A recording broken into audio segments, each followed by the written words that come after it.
السلام علیکم خواتین و حضرات۔ الفا اسٹیٹ آف مائنڈ کے حوالے سے کسی زمانے میں ہم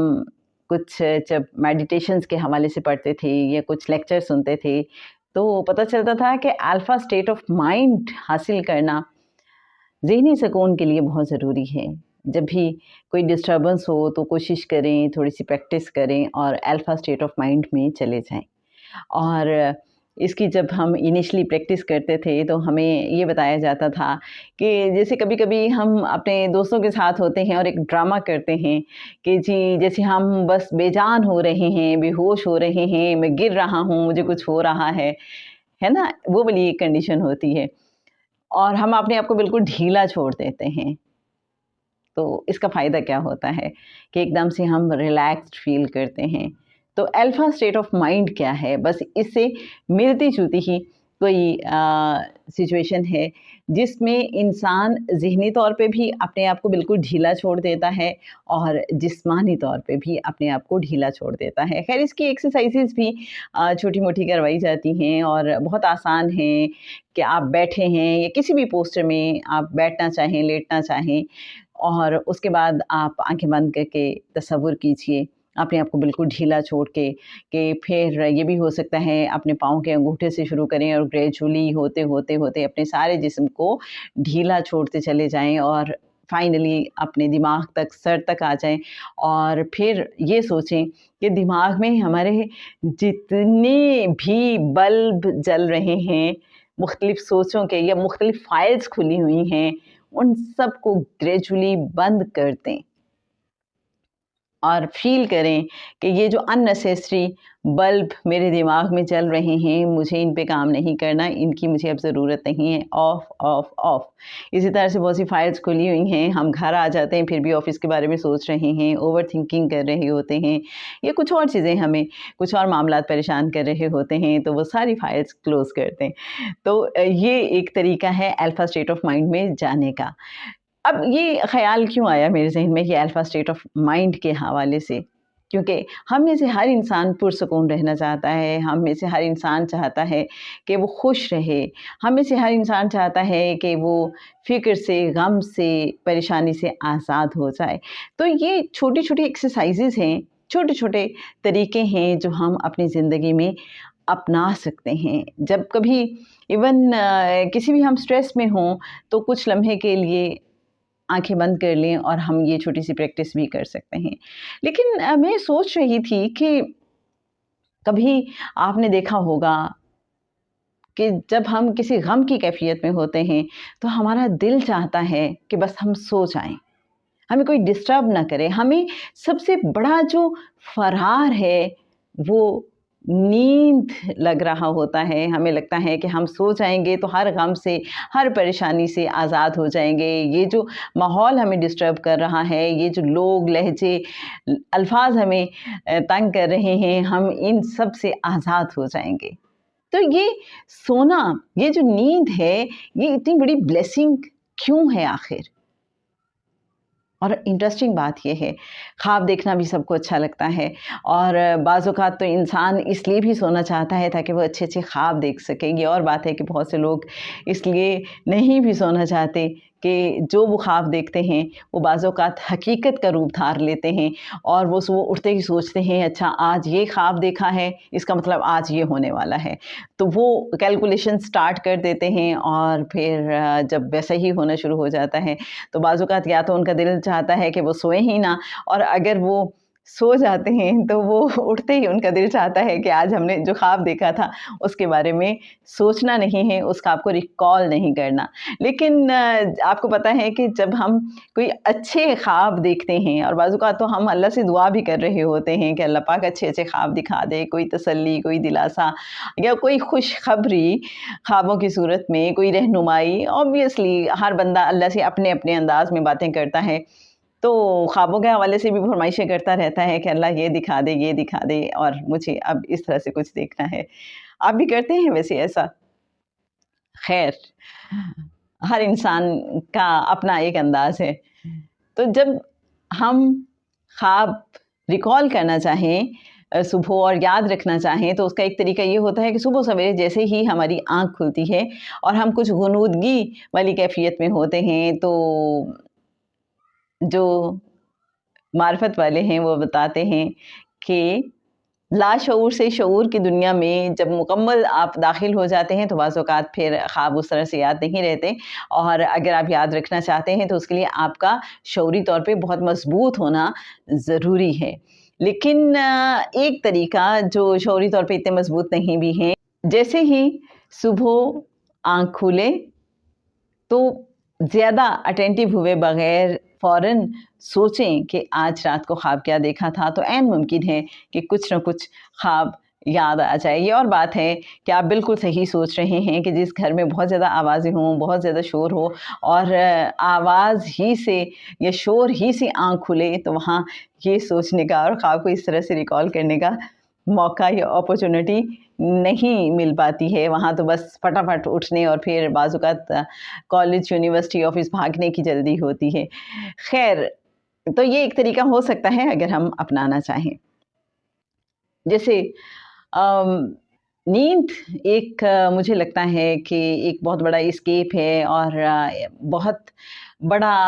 ذہنی سکون کا ایک ذریعہ ہے۔ جیسے آپ نے دیکھا ہوگا کہ کچھ ملکوں میں تو پورا ایک سیٹ اپ، پورا سسٹم موجود ہوتا ہے کہ آپ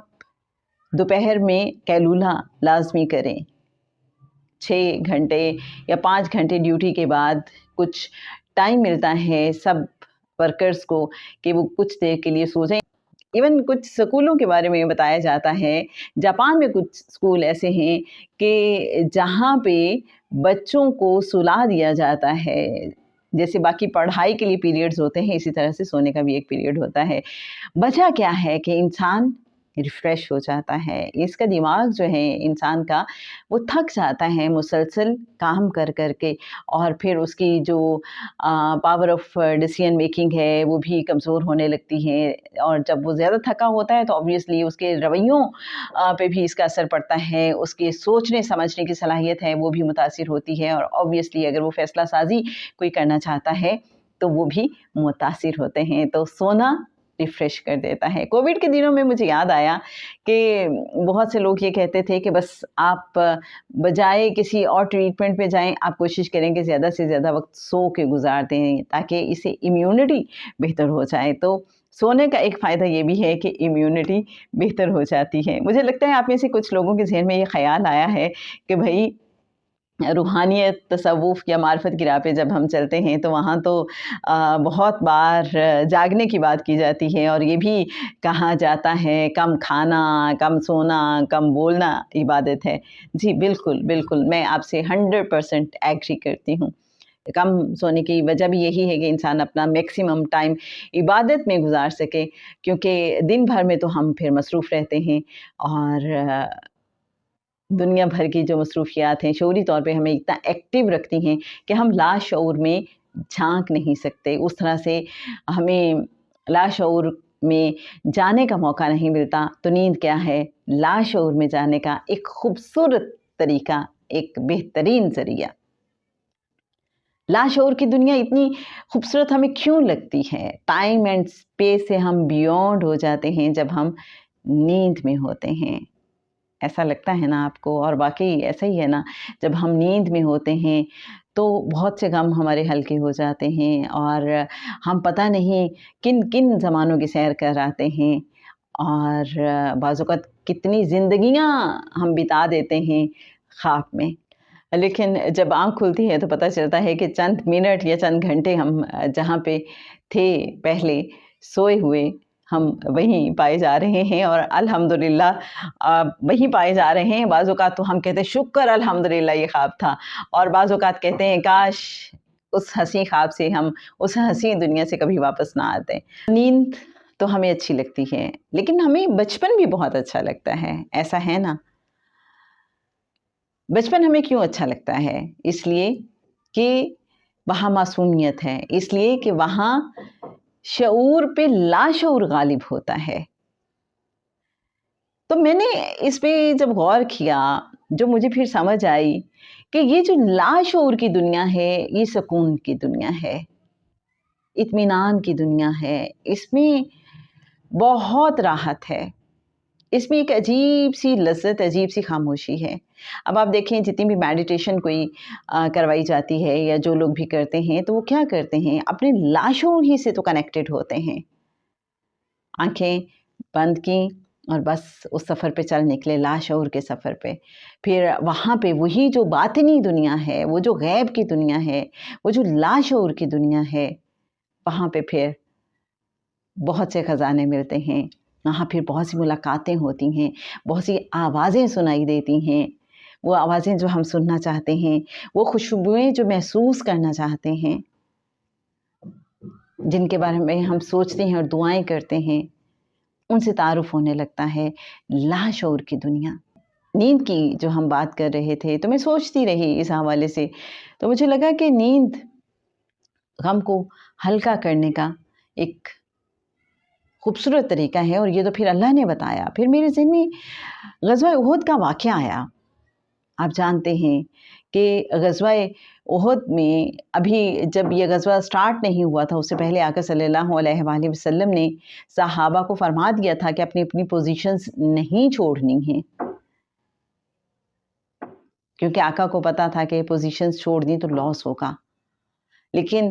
غلط فہمی کا شکار ہو گئے صحابہ، جب انہوں نے سمجھا کہ ہم فتح پا چکے ہیں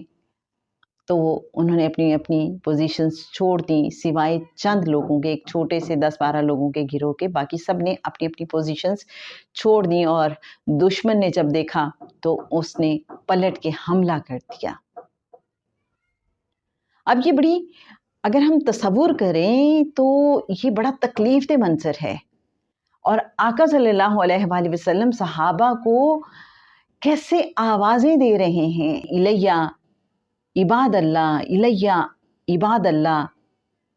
اللہ کے بندوں میری طرف آؤ، اللہ کے بندوں میری طرف آؤ۔ جب میں نیند کے حوالے سے سوچ رہی تھی تو مجھے قرآن پاک کی 2 آیات یاد آئیں، سورہ الانفال کی اور ایک سورہ آل عمران کی، جن میں غزوہ بدر اور غزوہ احد میں اونک طاری کر دینے کی بات ہے۔ کیونکہ آپ جانتے ہیں کہ غزوہ احد ایسا موقع تھا جہاں مسلمان ایک طرح سے فتح پا کے دوبارہ شکست کی طرف چلے گئے، اور بہت زیادہ لاس ہوا۔ پھر اس میں آقا صلی اللہ علیہ وآلہ وسلم کی جب شہادت کے بارے میں صحابہ کو پتہ چلا تو انہیں لگا بالکل ان کے حوصلے ڈھہ گئے ہیں۔ پھر انہیں اس بات کا بھی غم تھا کہ آقا صلی اللہ علیہ وآلہ وسلم نے منع فرمایا تھا کہ اپنی پوزیشنز نہیں چھوڑنی، لیکن زیادہ تر صحابہ اس غلط فہمی کا شکار ہو گئے کہ شاید اب یہ ہم فتح پا چکے ہیں تو ہم اپنی پوزیشنز چھوڑ سکتے ہیں، چند ایک لوگوں کے سوا، 10-12 لوگوں کے سوا باقی سب نے اپنی پوزیشنز چھوڑ دیں، جس کو دیکھتے ہوئے دشمن نے پلٹ کے حملہ کر دیا۔ تو بہت زیادہ شہادتیں ہوئیں، بہت زیادہ لوگ زخمی ہوئے، تو مسلمانوں کو، صحابہ کو اب بہت زیادہ تکلیف تھی اس بات کی کہ یہ کیا ہو گیا۔ تو اللہ نے کیسے مہربانی فرمائی ان پہ کہ ان پہ اونک طاری کر دی۔ غزوہ بدر میں بھی آپ دیکھیں، جب مسلمان ایک بہت بڑے لشکر کا مقابلہ کرنے جا رہے تھے تو اس سے ایک رات پہلے مسلمانوں نے جی بھر کے نیند لی، صبح وہ تازہ دم ہو گئے، اور ایون جب معرکہ ہو رہا ہے تو اس دوران بھی اللہ نے گاہے گاہے کچھ لوگوں پہ نیند طاری کر دی، تاکہ وہ جو ان کے اوپر دشمن کی ایک دہشت تھی، یا شیطان ان کے اندر وسوسے کوئی ڈال رہا تھا کہ وہ تو ایک بہت بڑی تعداد ہے اور تم لوگ کیسے کامیاب ہوں گے، اور پھر جو زمینی حقائق تھے وہ بھی کچھ ایسے تھے کہ پانی جو تھا وہ زیادہ تر کفار کے پاس تھا، مسلمانوں کے پاس بس تھوڑا سا پانی تھا جو انہوں نے ایک حوض میں جمع کر لیا تھا۔ اسی طرح سے کفار جو کہ پہلے پہنچ گئے تھے مشرکین، تو انہوں نے اچھی والی جگہ اپنے لیے سلیکٹ کر لی تھی جو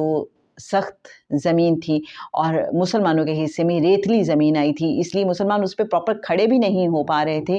لیکن اللہ نے کتنا خوبصورت انتظام کیا کہ بارش برسا دی اور اس بارش کے برسنے سے وہ جو ریتلی زمین تھی وہ سخت ہو گئی اور اس میں مسلمانوں کے پاؤں جمنے لگے، اور اسی طرح سے جو پانی کی کمی تھی وہ بھی پوری ہو گئی، اور دوسری طرف کفار چونکہ نشیبی علاقے میں تھے اور وہاں مٹی والی زمین تھی تو وہ ایک طرح سے کیچڑ بن گئی۔ اور پھر اللہ نے یہ کرم نوازی کی کہ ان کے دل میں ایک بڑے لشکر کو دیکھ کے جو تھوڑا سا ایک خوف تھا، اللہ نے ان پہ اونگ طاری کر کے وہ بھی دور کر دیا۔ میں سوچ رہی تھی کہ یہ جو اونگ کا، نیند کا طاری ہونا ہے غم کی حالت میں، یہ کتنی بڑی بلیسنگ ہے۔ اب آپ یہ دیکھیں کہ خدا نہ خواستہ جب ہمارا اپنا کوئی پیارا دنیا سے رخصت ہوتا ہے تو پھر بہت سے لوگ کہتے ہیں اسے سلا دو، تو ہم شعور سے ڈسکنیکٹڈ ہوتے ہیں، کیونکہ شعور جو ہے بعض اوقات غم کو بہت ملٹی پلائی کر کے دکھاتا ہے، اور لا شعور کی دنیا پیس آف لائف ہے، سکون کی دنیا ہے۔ ایسا لگتا ہے آپ کو؟ میرا دل چاہتا ہے کہ وہ جو آیات ہیں قرآن پاک میں وہ ضرور آپ کے ساتھ شیئر کروں، بہت ہی خوبصورت آیات۔ سورہ آل عمران کی آیت نمبر 153 اور 154 کا ترجمہ دیکھتے ہیں۔ وہ وقت یاد کرو جب تم منہ اٹھائے چلے جا رہے تھے اور کسی کو مڑ کر نہیں دیکھتے تھے، اور رسول تمہارے پیچھے سے تمہیں پکار رہے تھے، چنانچہ اللہ نے تمہیں رسول کو غم دینے کے بدلے شکست کا غم دیا تاکہ آئندہ تم زیادہ صدمہ نہ کیا کرو، نہ اس چیز پر جو تمہارے ہاتھ سے جاتی رہے اور نہ کسی اور مصیبت پر جو تمہیں پہنچ جائے، اور اللہ تمہارے تمام کاموں سے پوری طرح باخبر ہے۔ اور سورہ آل عمران کی آیت نمبر 154 میں ہے کہ پھر اس غم کے بعد اللہ نے تم پر طمانینت نازل کی، ایک اونگ جو تم میں سے کچھ لوگوں پر چھا رہی تھی۔ اور اسکالرز بتاتے ہیں کہ حضرت ابو طلحہ رضی اللہ تعالیٰ عنہ جو اس جنگ میں شریک تھے، خود کہتے ہیں کہ اس حالت میں ہم پر اونگ کا ایسا غلبہ ہو رہا تھا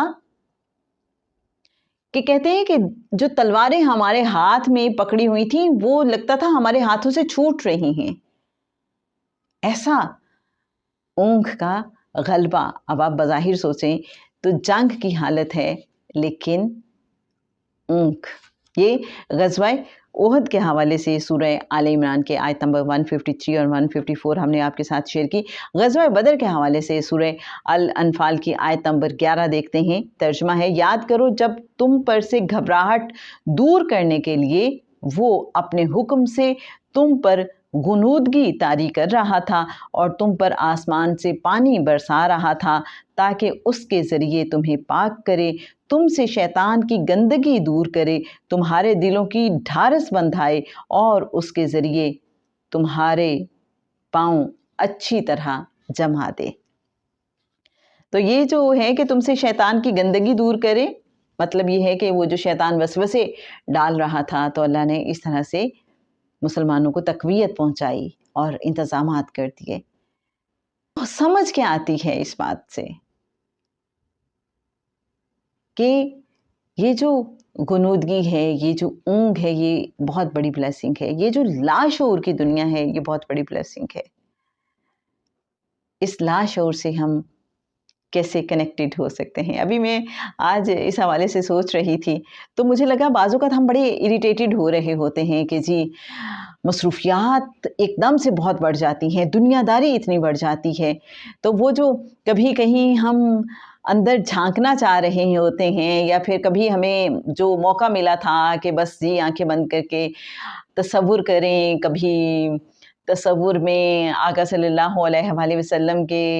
دربار اقدس کے باہر بیٹھ جائیں، جہاں جو بھی آپ کا انداز ہو سکتا ہے، کبھی پنجتن پاک کے حوالے سے کوئی نہ کوئی ہم تصور کر لیں، تو یہ بڑا خوبصورت عمل ہے کہ بس جیسے ظاہری طور پہ ہم کہیں جاتے ہیں بڑا اہتمام کر کے، اس میں بڑا وقت بھی لگتا ہے آبویسلی، اور ہمیں بہت پلان کرنا پڑتا ہے، لیکن یہ تو بہت آسان طریقہ ہے۔ شعوری دنیا میں تو ہمیں بہت ایفرٹس کرنی پڑتی ہیں کسی بزرگ سے ملاقات کرنے کے لیے، کسی اونچی ہستی سے ملاقات کرنے کے لیے۔ لیکن آپ یہ دیکھیں، یہ جو شعور کی دنیا ہے، اس سے جب ہم نکلتے ہیں اور لاشعور کی دنیا میں داخل ہوتے ہیں، باطن کی دنیا میں، تو وہاں تو بس تھوڑی سی کوشش کرنی ہوتی ہے، اور پھر پریکٹس جن کی ہے وہ تو پھر خیالوں میں ڈوبے رہتے ہیں اور ان کی ملاقاتیں بھی ہوتی ہیں۔ بس پریکٹس بہت ضروری ہے۔ تو وہ جو دنیا داری سے کبھی ہم پریشان ہو جاتے ہیں اور دل چاہتا ہے دوبارہ فرصت کے زمانے ہمیں مل جائیں اور ہم بھی بس تصور جانا کیے ہوئے بیٹھے رہیں، مگن رہیں، لاشعور کی جو دنیا ہے اس کے مزے اٹھاتے رہیں۔ تو کچھ لوگ تو ایسے ہیں کہ جنہیں پھر اس دنیا سے اتنی آشنائی ہو جاتی ہے کہ انہیں آنکھیں بند بھی نہیں کرنی پڑتی ہیں اور وہ کھلی آنکھوں کے ساتھ بہت کچھ دیکھ پا رہے ہوتے ہیں۔ مجھے غالب کا شعر نہ جانے کیوں اب یاد آ رہا ہے کہ جی ڈھونڈتا ہے پھر وہی فرصت کے رات دن، بیٹھے رہیں تصور جانا کیے ہوئے۔ صرف سمجھ یہ آتی ہے کہ وہ جو بچپن کی معصومیت تھی اور وہ بچپن کا لاشعوری والا زمانہ تھا، کیونکہ ٹوٹل تو نہیں، آبویسلی جیسے جیسے ہم بڑے ہوتے ہیں تو شعور بھی کہیں نہ کہیں پروان چڑھنا شروع ہو جاتا ہے، لیکن پھر بھی بچپن میں ہمارے شعور پہ لاشعور غالب ہوتا ہے۔ اس وجہ سے ہمیں کسی چیز کی بھی زیادہ شدت محسوس نہیں ہوتی، اسی وجہ سے ہم کسی سے ناراض ہوتے ہیں تو بہت جلدی بھی بھول جاتے ہیں، کیونکہ ابھی ہم لاشعور کے زیر اثر ہوتے ہیں۔